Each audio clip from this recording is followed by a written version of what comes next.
तो हेलो दोस्तों, हमारे चैनल में आप सभी का स्वागत है। नमस्कार, प्रणाम।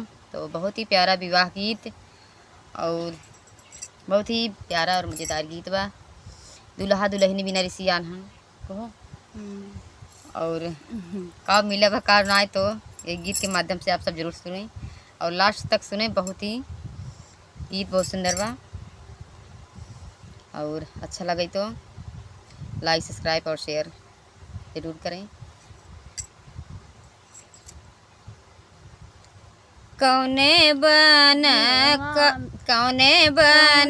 कोयल बोलई, कौने बन सुगना, अरे कौने बन सुगना, अरे कौने बन बोलई, सुंदर दूल्हे रामा, सुंदर दूल्हे रामा, मनावा मलिन की है ठाड़ रे ललनावा, अरे मनावा मलिन की है ठाड़ रे ललनावा।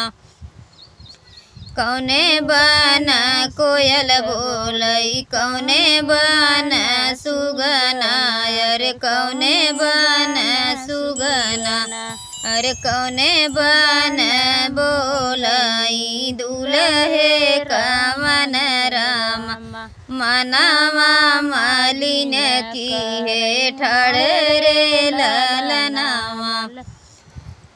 अरे अमावा के बग बोलई, काली कोयलिया, अरे काली कोयलिया, अरे महुआ के बाग सुगन रे ललनावा, अरे महुआ के बाग सुगन रे ललनावा।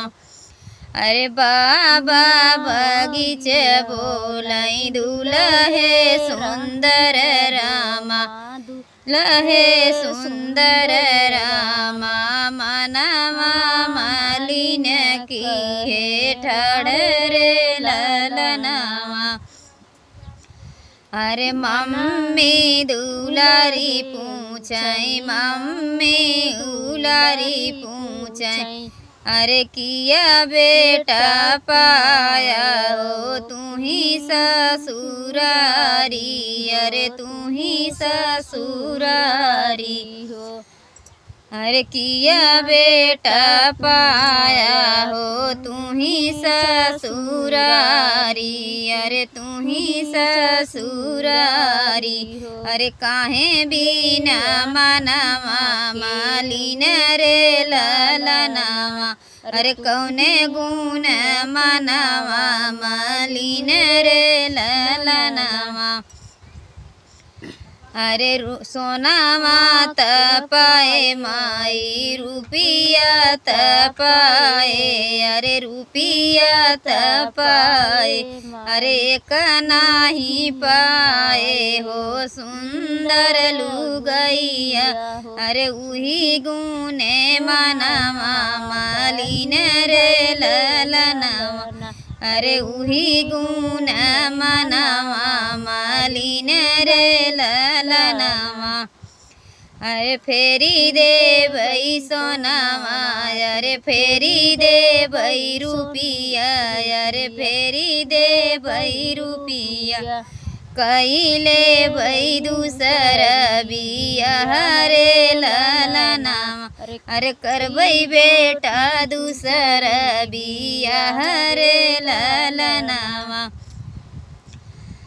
अरे नाही फेर स्वामी हो, नाही फेर स्वामी हो, तू ही मोरे सोनावा, अरे तू ही मोरे रुपिया, अरे नाही कर दूसर बियाह रे ललनावा, अरे नाही कर दूसर बियाह रे ललनावा।